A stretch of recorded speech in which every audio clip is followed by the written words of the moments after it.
Good evening, everyone. Welcome to the Kickin' Show, the official podcast of Kicking the Tires. And tonight, you're stuck with me, Seth Eggert, and then that crazy guy out on the left coast, Justin Schuoler, running the board and trying to keep us on track. But he's got his own issues out there, man. How those Dodgers doing? Hey, they pulled a miracle last night. I'll say that. A little behind tonight, but not much you can do when you have like 5, 6, 7 starters on the IL. So hey, I'm surprised they made it this far, and our only goal is to kick out the Giants. So hey, we got one of those goals done, I guess. Well, honestly, I wish you guys would win and it'd go on to the World Series, because the Astros only need one more game on Seth's favorite team, the Red Sox. They pissed off the Astros the other night pretty bad, and I don't think they scored but like 3 runs since. The Astros are have 16 in 2 games, but it's kind of like a football game over the past 2 nights. So, Seth, your Red Sox gonna be able to pull it off, or? I hope so. I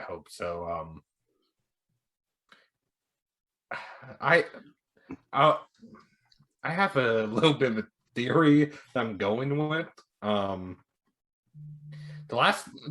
When they won the World Series in 2008, it was after my grandfather passed away, and he was a big Red Sox fan. And of course, it happens after he passes. Mom passed away earlier this year, and she not only was a Red Sox fan, she still had season tickets behind Dead Man's Triangle at Fenway Park. Oh, wow. So I'm hoping the history repeats itself. Good luck. Hey, I said hoping. I did say hoping. I didn't say it would happen. I don't follow baseball much, but I do know this Red Sox and Astros series, aside from the first game, has really been kind of boring. Lots of blowouts, 12-3, 9-2. Earlier today, 9-1 or something like that. 9, yeah. So, but you know what? Look, I only want the Astros to win so that they can be vindicated, and I really want them to win and to play it against the Dodgers, because I think that would be, that much better. And kind of, I'm not a big baseball fan. I've had tickets and season tickets and stuff, but you know what I'm a fan of? The reason we do this show. I'm a fan of NASCAR. So, let's go there. Because our sport requires 2 balls. Huh? You don't know that joke? No, because you're the worst at jokes. You're just like horrible at them. And besides, Justin, next year it's 1 lug nut. That is true. We're back to 1 ball. Somebody's gonna have to edit this shit out. Nope, it's standing right there.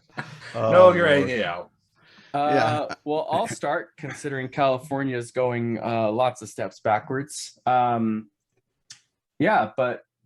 before we get into actual NASCAR news, California has just signed into law Assembly Bill number 1346, and this is a law that basically bans any kind of small engine, primarily focused on engines within landscaping equipment, so lawnmowers, leaf blowers, things like that have an engine on it. Would that be kind of like a go-kart engine?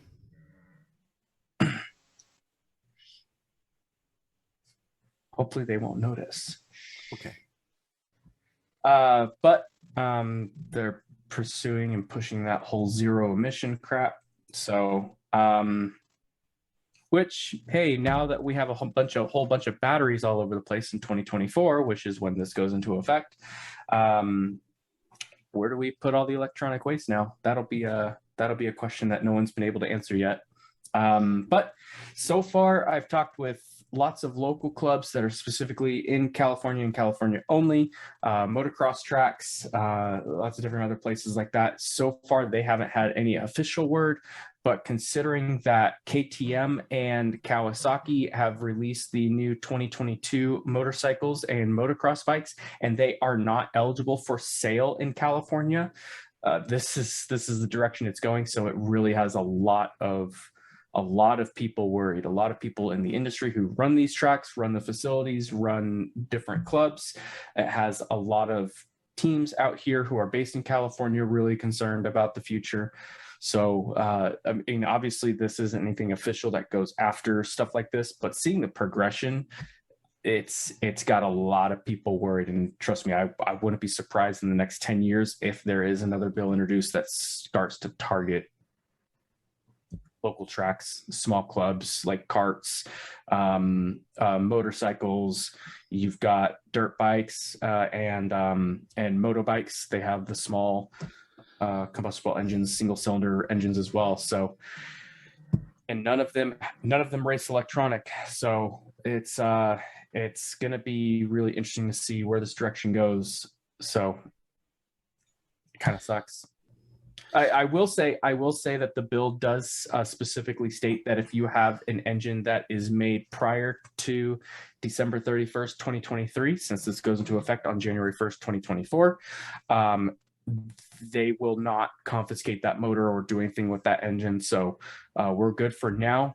That could be amended and changed in the future. So let me give you a little bit more information about your state, because, okay, no offense, they suck.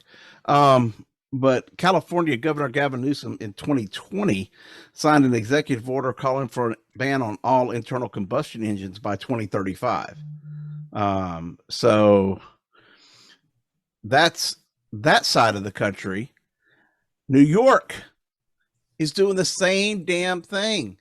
They want to ban internal combustion engines by 2035. And this is something that I asked NASCAR about over the off season and into this year, because we're going to this new car and everybody's freaking out about, oh my God, it might be hybrid. Look, it's not like the auto manufacturers have any control over this.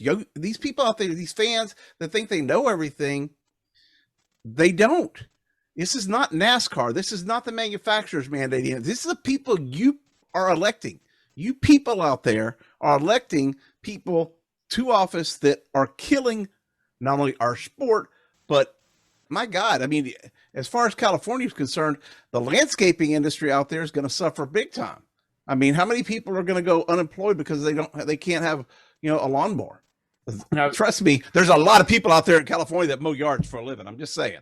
Yeah, no, and I'll tell you right now, like, just to buy like a battery to plug into these electric leaf blowers, I'll just use that for an example. But the electric leaf blowers or the trimmers, just to plug in a battery, that battery alone is a good $100, $150, and those batteries don't last long. They only last like 10, 15 minutes before it's dead. And I'm talking about brand new out of the box. Plug it in, 10, 15 minutes later, it's dead. And I'll tell you what, for an average, even an average cul-de-sac house, you need an hour or two to mow the front and backyard, trim it up, blow everything up to clean up after yourself. Like, there's some people that are going to have to invest thousands or tens of thousands of dollars. Like you said, if they have a landscaping business, tens of thousands a year. Some of these bigger landscaping businesses might even have to get up into six figures just to get all their crap replaced. Anyway, on to happier news. Brandon Jones, I think we kind of all saw this coming. I think we even mentioned it on one of our previous episodes. Brandon Jones going to stay in that 19 car in Xfinity in 2022. So he got a 1-year extension on that. Like I said, I think we all saw that coming. You heard that here first. You heard that here first after Talladega. He's performed really well considering the competition he's in. So definitely didn't see him going anywhere else. And then some silly season updates in Supercross with Eli Tomac going to Yamaha. Yamaha obviously has got to dump a couple riders to pay his paycheck. So Jason Anderson, one of those that moved, I mentioned that before, he's over at Kawasaki now. And Aaron Plessinger is also making a move from Yamaha. He started his career on Yamaha. He has bled blue his entire life. He is now going to KTM. He signed a 2-year contract that's going to start here in the Supercross season in January. Cool. So Jerry's like, cool. I don't know what that means, but cool. I don't. That you are the Supercross reporter. I'm just the photographer. Hey, I mean, I don't know what else to say except that's almost like Dale Jr. going from DEI to Hendricks, just to piss a few people off. There actually is a Hendricks Motorsports out there. Yeah, in the Euro NASCAR Wayland NASCAR Euro Series. Yeah, I was getting tongue tied there. Oh, and but real quick, before all the people say toilet paper doesn't use petroleum, just Google it and shut up. Okay, now we can move on. Well, in order for us to move on, we're going to have to announce that someone won't be moving on. Jerry's got a statement from Rick Ware Racing on another specific Ware, I guess. Yeah, Carson Ware, son of Rick and Lisa Ware, is a driver for I guess it's Bobby Doddard for Greenlight, SS Greenlight. Yeah, they have a partnership with Rick Ware Racing. There's been some races where essentially Rick Ware has fielded the car. I was gonna say it's more of like a satellite extension than a partnership. Well, but yeah, the reason why I'm saying partnership, there's been races where you've had Joe Graff in the car, and then there's been races where you've had one of the Wares or Yaley in the car. Well, Carson was in the car at Las Vegas, if I'm not mistaken. And I think I even have a photo of him that I shot. But apparently, according to Rick Ware Racing, the statement came out a little while ago. It says, this morning I was notified of a situation that involved Carson Ware. At this time, Carson has been indefinitely suspended by SS Greenlight Racing and NASCAR. While I am frustrated by the actions of Carson, I am even more disappointed for Bobby Doddard and his entire team. Bobby has been a great ally through the years, and I hate to see SS Greenlight under scrutiny due to actions that do not reflect the reputation and image that Bobby has worked hard to uphold over the years. My hope is that Carson will get the help that he needs during this difficult time.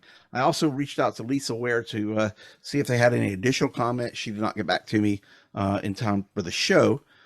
So those who are wondering, according to arrest.com and the Rowan County Sheriff's Department, Carson was arrested and is being held on $1,000 bond for simple assault to a female and injury to personal property. So it sounds like it may have been an altercation with him and a girlfriend, wife, not sure what his status is, but and I'm just assuming that part. But that's the information we have from the county at this point in time. And then something that was $1,000 or less in value broke. No, the bond was $1,000. He was taken to jail, arrested, and posted $1,000. His bond was $1,000. So he would show up for court. Gotcha. And bond is used as a guarantee to make someone show up for court. It's not a punishment. It's just a retainer or something for the that the courts put out there or the judge assigns to a case based on the severity of the case. And I'm not saying what it is or it isn't, but so that you'll show up for court. It's a promise to appear with a collateral, basically. Right. He is on the entry list for the Kansas Xfinity race. Obviously, he won't be doing that. He was. Garrett Smithley will be in the number 17. Yeah. Yep. I was going to say he is technically still on there. I just refreshed the page, but that will very shortly be updated, I'm sure, with Garrett Smithley. So, well, he was suspended by NASCAR as well, so that would take him out of the car. Garrett had another deal, I thought, going this weekend, but I'll have to talk to him and find out. All of this happened within 20 or 30 minutes of us coming on the air, so I was a little bit limited in getting any additional information. I think that's pretty much all the info anyone has anyway right now. So, yeah, I was gonna say I know Bobby Doddard also put out a statement on their SS Greenlight Twitter account. Now, the Ware family is and by the way, they're from Texas. So just disclaimer. So they're my peeps. They're good people, and this is not a reflection of Rick Ware Racing. It's not a reflection of SS Greenlight. It's obviously something that allegedly involves a family member of Rick Ware and Lisa Ware, but that's not you're not responsible for what your kids do. And here's the statement from SS Greenlight Racing. This morning, we became aware of a situation that involved Carson Ware. Upon further information, we have indefinitely suspended Carson as a driver at SS Greenlight Racing. We are taking this matter very seriously and will continue to monitor the situation as the facts come to light. At this time, Garrett Smithley will be the driver for the number 17 entry at Kansas Speedway. And I will be at Kansas Speedway along with our own Summer Bedgood. So we will be covering the race this weekend. I will be doing photos, some writing, and also going up to the press box to kind of watch over things during the race. That should be a lot of fun. I haven't been to Kansas in a while, actually. So wish me luck. I'm flying in early Saturday morning, and hopefully I'm flying out late Sunday night, but I may end up not being able to get to the airport until Monday morning. So it's a quick trip in, quick trip out, and then I will be a guest on PRN's Pit Reporters next Tuesday. Ooh. Where can people tune in to hear that? Pit Reporters, you go to PRN, Performance Racing Network, and they will have that. I'm going to be zoomed in, so they'll record it, and then it'll show on Wednesday, I believe, on the website. And that's goprn.com for those who don't know. I think prn.com is a different site. Seth, well, that's what I said, Performance Racing Network. Yeah. I was just letting people know the website. Oh, okay. You're welcome. Seth, I think. Thanks, Dad. You're not sometimes you're just not responsible for what your kids do. All right, Seth. You got some digital news, some big news with one of the iRacing leagues. 2 leagues, actually. For us, we're going to be sponsoring the Kicking the Asphalt League once again next year, the full season. And then we have Monday Night Racing, which I still compete in. It starts back up November 1st on Podium Esports. And they just signed Rowdy Energy as a sponsor. And Kyle Busch has agreed to run the full schedule for Season 5. Which it's an interesting schedule. Daytona Xfinity, Vegas Cup, Michigan with the super late model, Daytona Road Course with the Mazdas, trucks at Knoxville, the next gen cars at Phoenix, the 1987 Cup cars at Michigan, Xfinity at Chicagoland, trucks at Talladega, the Porsche at the Red Bull Ring. Ooh, that'll be cool. Cup at Miami, trucks at Iowa, super late model at Nashville Super Speedway, and then championship race Xfinity at Auto Club. They don't run the Radicals anymore? They are doing a fan vote for the All-Star race, and there are going to be 6 different combinations, and assuming the Radicals will probably be one of them. They're also now doing weekly monetary prizes, and it's gotten so big and they had so many entries. There's actually a B League or a Road to Glory League in which a lot of the new drivers, whether it's media members, ARCA drivers, etc., are going to be running in and trying to transfer their way into the main events. Cool. Now, a little more on the information about what we're doing. It's the Xfinity League that Marshall's putting on. 33 races on Full Throttle TV that'll run on Friday nights.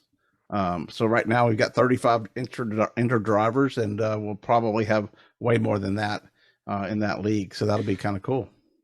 Yeah, if it's the Xfinity car, I might pop in from time to time. I might even drive it. I might drive it. Why not? If it's a Friday night, if I'm not on the road, I might be playing poker though. There's that. Yeah, I just like the package the Xfinity car has on iRacing right now compared to the Cup car. So I can't drive either one, so it really doesn't matter.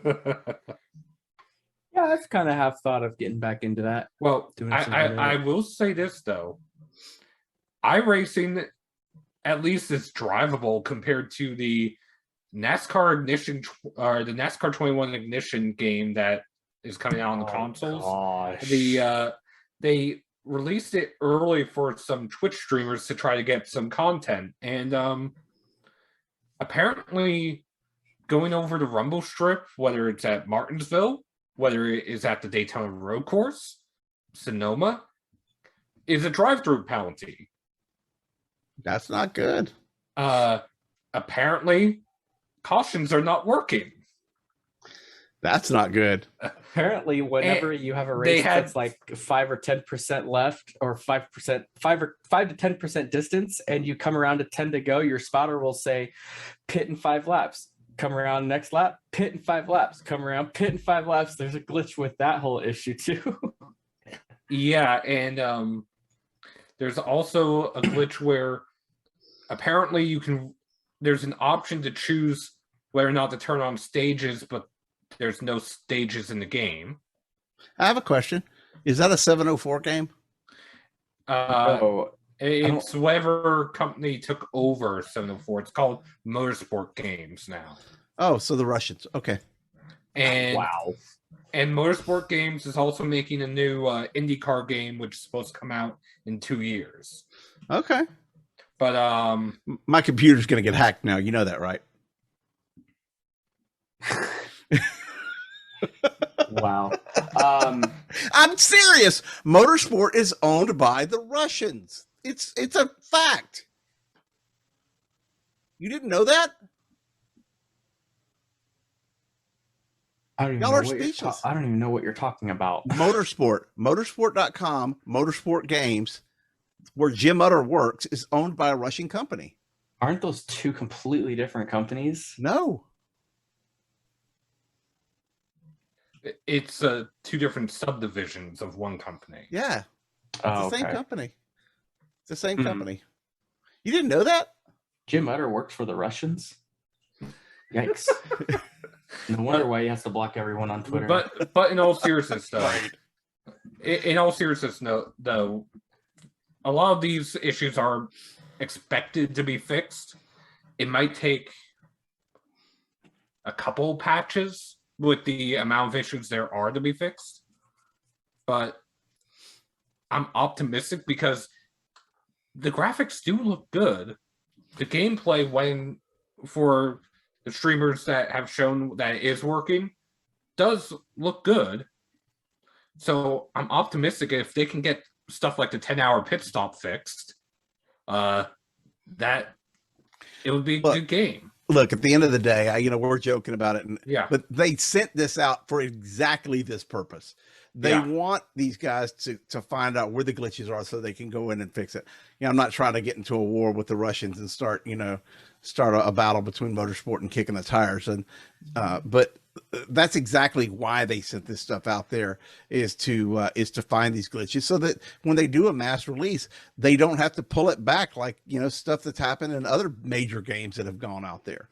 And this is how you troubleshoot it. And there's some of these streamers, some of these like gamers who like they literally get paid to try to intentionally break the game. They will purposely try to exploit the game, break it, do some wild, crazy stuff just to try to see what major issues there are out there, so that way they can kind of get a load of everything. So I can tell you one thing about a little bit about the console games. It was about 5 years ago yesterday. 4 years ago yesterday. 4 years ago yesterday. I think I killed Matt Kenseth. I remember that video. Yeah. So there you go. Well, the first time I'd ever played on a PlayStation NASCAR. One of the features that I think it's fairly interesting, especially for a console game, you can drive the car out from the garage stall to pit road and then onto the track for practice. So I was gonna say, I remember that from the Sierra games way back in like the mid 90s. All the Sierra games, you basically did that. You drove it onto pit road. You didn't have it automatically drive for you. You drove onto pit road, just like in iRacing and stuff like that. And then if you needed to go to the garage, there was like one version of the game or like an add-on, or DLC they call it now, but they called it add-ons back then. But you could get an add-on where you, like, if you got enough damage and you had to repair it, you drove it back to the garage and stuff like that. Or in expansion pack, some companies called it as well. Yeah. What was the game where they did Homestead? It was I had it on PlayStation 2. Yeah, I go that far back. But they had Homestead before Homestead was actually raced on, and all the drivers were using it. That was like a long time ago, because I was like married to my first wife then. And that was before EA Sports. I know that. So was that NASCAR Racing 2002 when they had like no? Well. Well, actually, no. It would be EA Sports then, because it was EA Sports, and it may have been 2003. NASCAR Thunder 2003. Yeah, I think that was. I had that, and I actually raced Homestead before all the NASCAR drivers did. Yeah, and so that's kind of cool.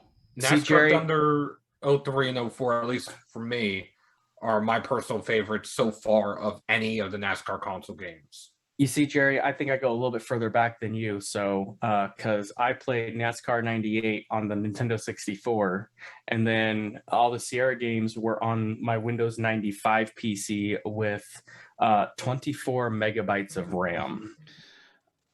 Justin, I cracked Need for Speed on the Commodore 64 so that you could copy it from one floppy to another. Hey, I remember Oregon Trail on 4 different floppy disks. So I played Zork on a Tandy TRS-80. I've never heard that game. Zork? I've never heard. It's awesome. That's an awesome game. That reminds me. I was watching this one video before you were born, Seth. I was watching. Well, when do you think I was born? I was like 12, so I'm 50 now. So you were probably like. Well, negative 10. Yeah. Well, you're 50 maybe negative now. 20. I was born in 91, so yeah, I've been out of school longer than you've been alive. So when are you retiring? Y'all need me to keep making money so that we can have kicking the tires. We'll do all right. You'll do all right. Well, let's go on to the Texas recap, because I've been sitting here drinking from my big frig Texas Motor Speedway cup that they gave to the Burnout Alley people last year. So, man, look, if it's swag, I've got it behind me. I saw a camera lens back there too. But no, great racing. I thought great racing at Texas Motor Speedway. And okay. Kyle Larson ran away with it in the Cup Series. So what? That's what, back in the day, we love Richard Petty running away with it. Well, that's what happened at Texas Motor Speedway this past weekend. I thought the Xfinity race was great. I didn't think the Cup race was that good. And not that because Larson ran away with it or whatever, but it was just one of those, like, one guy got out and nobody behind could do anything about it. The only one that was able to make something happen was Tyler Reddick, and the only way he could make something happen was if he hit someone else. And it's the only way that there was any kind of action made up front. That guy is him and crazy. Chase Briscoe and Denny Hamlin going at it too. Yeah, there was good racing action there. There really was. Now, the Xfinity race had a little bit of everything, but then they got stupid there in the last 20 laps or something. They just decided to have a wreck fest, and that was getting frustrating. But the Cup race, I enjoyed most of the Cup race. There was a little bit of a lull in there for a bit, but I do. I don't mind a driver getting out there and they hit on something.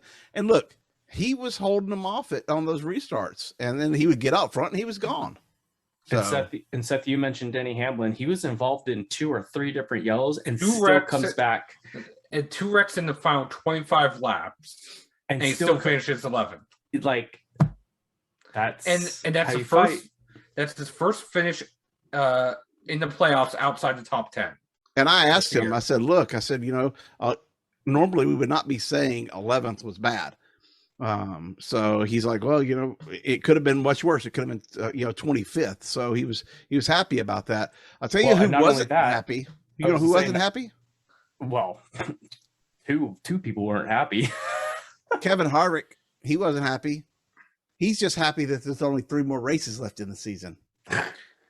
Well, I was gonna say neither were Logano or Truex. Yeah, Truex is okay, and Logano, I've got, I guess I need to write the story because Logano going into the race told me, I said, what would happen if you had a bad race, i.e., and what would happen if you had a good race? And he's like, well, I'm going to spin it either way. If I'm the guy that has a good race, I'm going to say that I still have these other 2 races, to go out and do well in and perform and get honed up for Phoenix.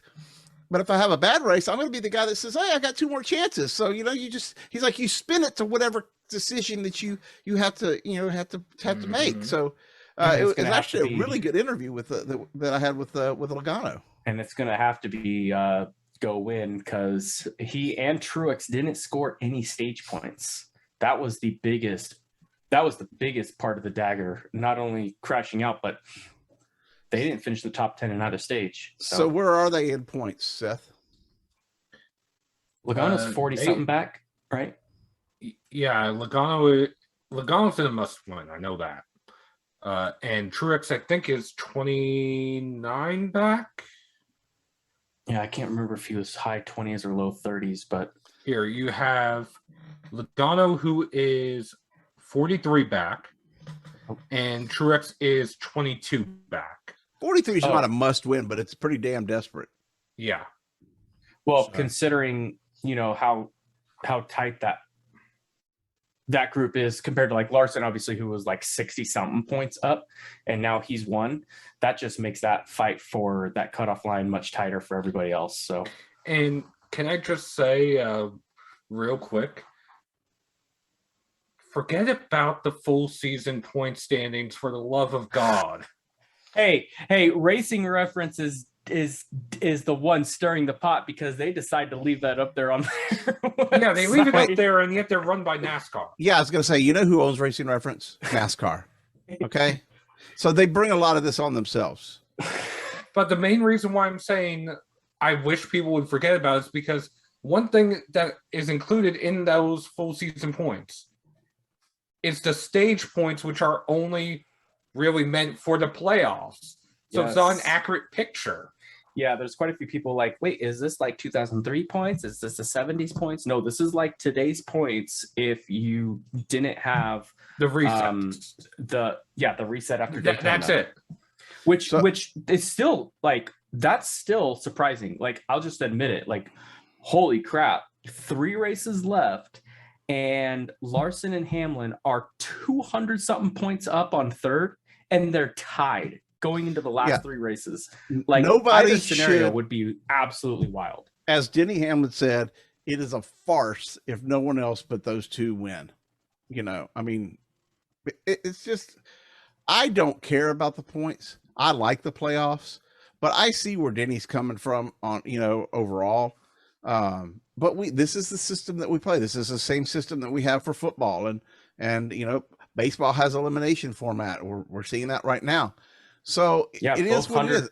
Both 100-game win teams may not make it to the World Series. Insane. And that happens. And you know what? Those are the rules that everybody plays by. So that's why when I hear somebody say, "Oh, the track is crap," well, you know what? Somebody's going to get out there and win on that crappy track. And they had the same chance to win on it as Team XYZ. So don't complain about everything. Just get out there and do the job that you're hired to do, and, remember, I brought this up before. All these drivers that say, oh, this, and woe is me, and they get all mad. Remember the time when you would have done anything? Ryder Wells would do anything to advance out of open wheel, restrictor. Well, he's not doing restrictor. He's doing A class now, 600. So, but he would love to make it up to ARCA. Okay. Because it's for the love of racing. Remember those days when it wasn't just about, oh, what my paycheck and what days I can get off during the week? We used to do this stuff 4 or 5 days a week. We'd get to the track. I know for a fact I would get to the track on Thursday, and there'd be cars on the track Thursday. There'd be cars on the track Friday. There'd be cars on the track Saturday and Sunday. And not just cars on the track, but an actual race going on, not silly practice or on Thursday and Friday you didn't have that. Well, depending on the track in the year, sometimes you had either ARCA or what was, here's a blast from the past, the NASCAR Goodies Dash Series. I remember that. On Thursday, then trucks on Friday, Xfinity on Saturday. Yep. And iRock on Saturday. Sometimes. Depending on the year of the track, yeah. Yeah. What, 12 races a year or something? 10 races? It was 4 races a year. I was going to say they went down to 4 at but it was more than that at one point. At one point, it was 6. 6, okay. Oh, I thought it was more than that. It was more than that in the 80s. Okay. So, but yeah, so there you go. Get back to the love of racing. And that said, I do want to say a couple of kudos to Texas Motor Speedway before we move on to our Kansas stuff. Texas Motor Speedway had a barbecue cook-off on Thursday. Friday. Great event. Expecting even more people for it next year. A rookie actually won in one of the competitions. He won first and won the competition. So one of the rookies did. So that was kind of cool. He'd never competed before.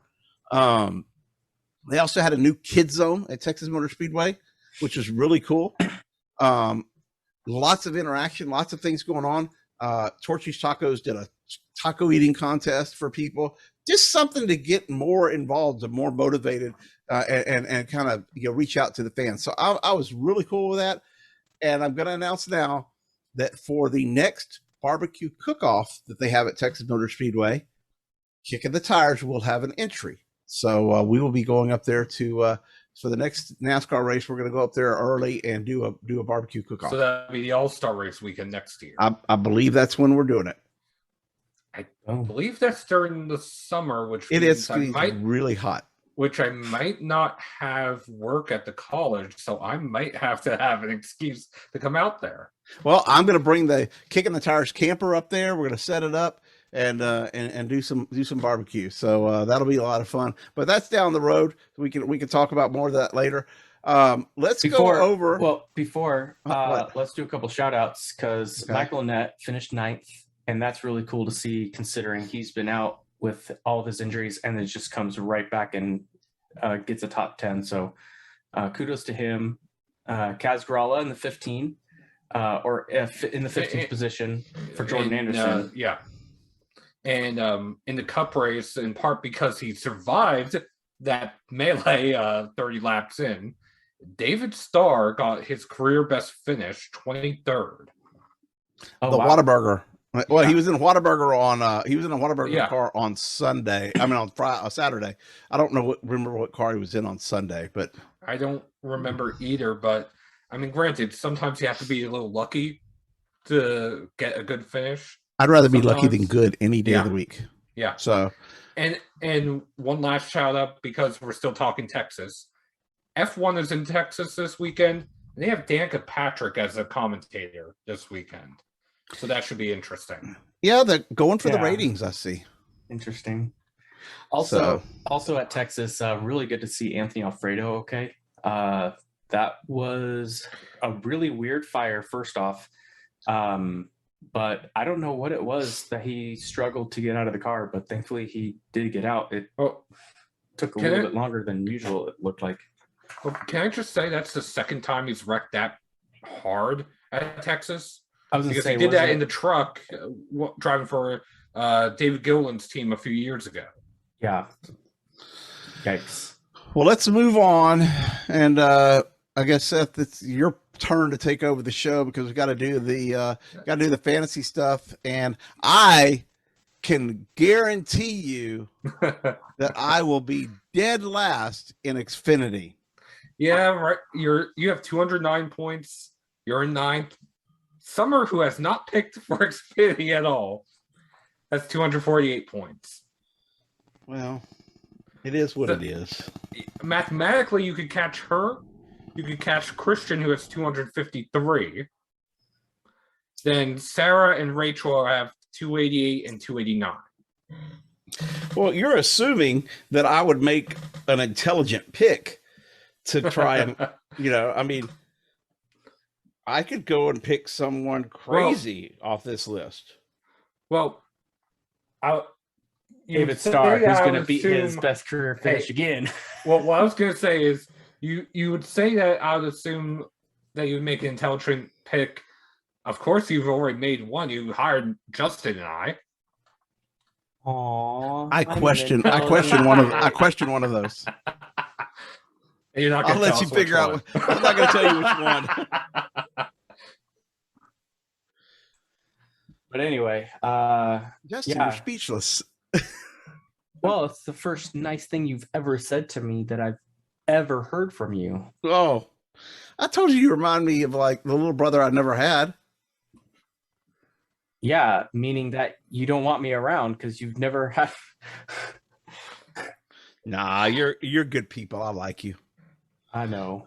You're one of those. Yeah, I found out fast that you're one of those kind of people who, when you're in a good relationship with them, you kind of poke fun at them. So that's what you kind of remind me of, as one of those types of people. But Seth, I guess we got to do picks, and Jerry's got to go first for Xfinity since he's so far behind. Give him 2 picks so we can catch up. No. What I should do, I should go back to Talladega and add in Brandon Brown's points. Yeah, it still wouldn't be enough. You know what? I'm going to pick Brandon Brown. Okay? I'm going to pick Brandon. Why not? Let's go, Brandon. Let's go, Brandon. And next to pick for Xfinity is myself. And since you're picking Brandon Brown, I'm going to go with the easy pick. Ty Gibbs. And Ty Gibbs. Because y'all are actually competing and I'm not. Yeah. And at least in Xfinity. I'm serious about the Cup. And Justin, your pick for Xfinity. Yeah, well, since I reclaimed that points lead, I gotta you have a 5-point lead over Zach. Yeah, I gotta be smart here. So, and I am 16 behind. Okay, so I looked up a couple people because I was thinking either Austin Cindric, Justin Allgaier, Noah Gragson, but these guys actually don't have a good record at Kansas at all. Cindric only has like 1 top 5 and top 10 finish in 4 starts at Kansas. Noah Gragson has a pretty similar track record here. Justin Allgaier, not too far ahead of either. So this one's a little tricky. I'm not too sure. Those were going to be my safe picks. Gosh, this is going to be the deciding track, I think, this weekend for the Xfinity Series for these playoff drivers, because there's a lot of these guys who don't have a good track record here, and it's unfair to really gauge where Allmendinger fits because he's been with so many different teams. I'm gonna go with Daniel Hemrick. I'm not too comfortable with that pick, and that's the first time in Xfinity I'm not too comfortable with my pick. Well, here's what I was going to say about Hemrick, because I was actually going to mention something about him from last week anyway. He finished runner-up to John Hunter Nemechek. He still lost points to the cut line. Yep. He lost 1 point. That's because of the stage finishes. And Justin, you get to pick immediately for Cup. Oh, cool. Well, let's do last week's winner. Okay, so he's going Larson. He's gonna go win number what? This would be 8, 9, 9 at Kansas. No, it would be number 9 for number Larson. 9. Number 9 for points paying races. Number 10 if you include the All-Star race. Oh, that's right. He did win the All-Star race. Yeah. So I think he's gonna steal another. I think he's gonna steal no one. I mean, there's no reason for this guy to slow down. And Jerry, do you have a pick? Okay, so Kyle Busch has won at Kansas, but it was like 2016. I thought he won more recently than that. Yeah, he won earlier this year. Didn't he? At Kansas? Okay, it's not showing up on the stats for some reason. Well, And I let's thought- see. Yeah, it's just I not could have showing sworn he up. won at Kansas earlier this year. He said he did. So that's what I'm looking on all the stuff. It's not updated on a couple of things. So Yeah, he won weird. at Kansas earlier Kyle this year. Busch scores a birthday. Yeah, it was on his birthday. Yeah, The Bushy McBush race. yeah. Okay. I'm not picking Kyle Busch. Oh yeah, because he beat Kurt Busch, and that's how we got that title for that one podcast episode of Busch wins McBushy Busch race beats Busch to Busch line. Yeah, whatever. So I am going to do, man, this is a tough one because they both have wins at this track. They're both trying to advance to the next round of the playoffs. One of them's probably guaranteed, and one of them has to all but win.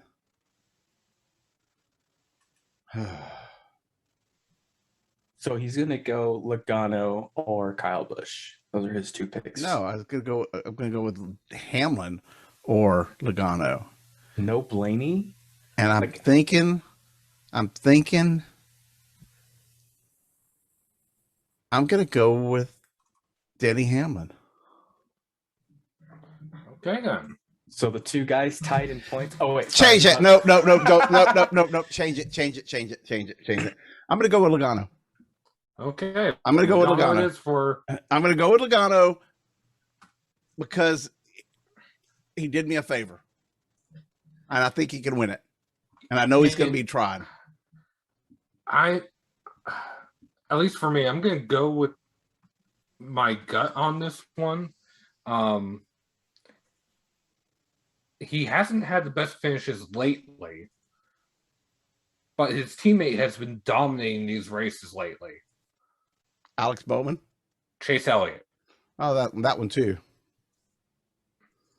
Hmm, So you're going with Chase Elliott. that one's Yeah. interesting. That was an interesting pick. I'm surprised. I'm surprised neither of you picked Blaney. I No. mean, Is that who Rachel picked? no, because I actually I don't know who she picked. 'Cause I haven't looked yet. To be honest, so I'm gonna pull that up right now.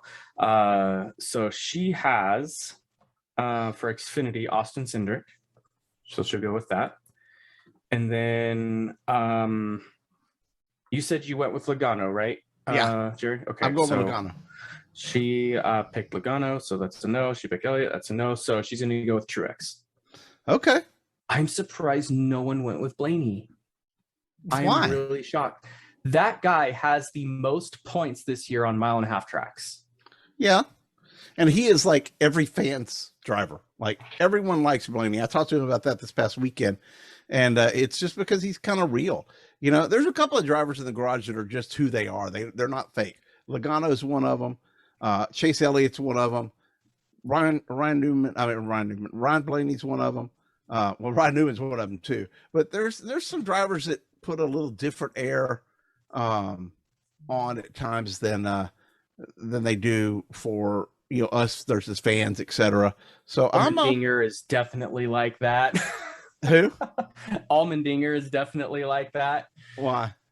Oh, just his personality. He is like he doesn't care what he says. He doesn't No, even think twice about what he he's says. He real. just goes out there, has fun. We actually have the And majority of the drivers we have are true to themselves and act the same way. There's just a few that aren't as cordial as I think they should be, but that's not my opinion. That's on them. You know, And I was it's not- going to say, to add to Allmendinger, you could add in Justin Haley to that. Look, I was going like. to say the banter between the two of them is hilarious sometimes. Let me tell you something. I like a driver who, and y'all might think that I don't like Kevin Harvick, but I actually like Kevin Harvick. Why? Because he will give me shit. Okay. And he's sincere about it. He's like, he doesn't get mad at me or if I say something, it's like, okay. But he'll also do nice things. He'll say good things too. I found a photo 5 years ago this week of me interviewing Kevin Harvick. It was just, he was happy and, I was happy and it was a good interview. And I don't know who got the photo or, somebody sent it to me, but yeah, I like drivers that are real. And, we've got a really good crop of drivers who are real, but when it comes to who the fans interact with the most, man, Ryan Blaney, hands down, is really awesome to be around. Yeah, I've seen him, and like you said too, some of these other guys too. Chase Elliott, Ryan Newman, quite a few others. Even Daniel Suarez is another really good one. Like whenever they're like walking from the garage to the track, and this was pre-COVID days, they're signing autographs and all that stuff, but they're keeping their eyes on those little kids who have their own memorabilia, or like someone who has a really old picture of them. I remember when I went to a race in 2016, and this was before I worked in media, I had an old picture of Dale Jr.'s stock car, and it was him, Kerry, and Kelly all in that picture where they all raced that same late model out at Hickory. And I looked it up, and I showed it to Junior. I was like, Junior, here's a little flashback for you. And like, he's signing autographs, cars, all that stuff, just like mindlessly doing that because he's signed millions of them probably. And all of a sudden he comes across this picture and he stops and he goes, whoa, this is quite a throwback. You know how many times we raced this car? And I went, I'm pretty sure a lot, because I think that's a family car, isn't it? He says, it sure is. This is quite the photo. Thanks for showing. He signed it and he gave it back. So some of these guys, they pay attention. They don't just mindlessly wave a Sharpie in front of your stuff. So it's really cool when they connect on that. We have such better athletes in our sport than we do in other sports. And I've been lucky enough to cover baseball and football and even some amateur hockey. Well, not amateur, but like, what's that right below NHL, whatever that's called. Roller hockey? No, like real hockey. It's just the feeder leagues. I forget. I don't know what you call them in NHL. In baseball, it's AAA, that type of stuff. Right. So I've been able to cover a lot of that stuff. We have really great drivers, really great athletes in NASCAR for the most part. So that's cool. Christian just submitted his picks. He's going to go with Justin Allgaier in Xfinity and Brad Keselowski in Cup. Well, guys, anybody else got anything to say before I close this show out and get into like work mode? I've got to go get ready to go to Kansas this weekend. Just like Harvick said, 3 races left. I'm happy. I'm excited, but close enough. That's going to do it here for us this week. Remember, hit the like, follow, share, and subscribe buttons, depending on which social media platform you are watching, listening, or reading us on. So we appreciate it. And check out kickinthetires.net. We have new content up there all the time. And I want your hits, man. That's what makes the world go round. We need to see you on the site. Thanks a lot. We'll see y'all next week.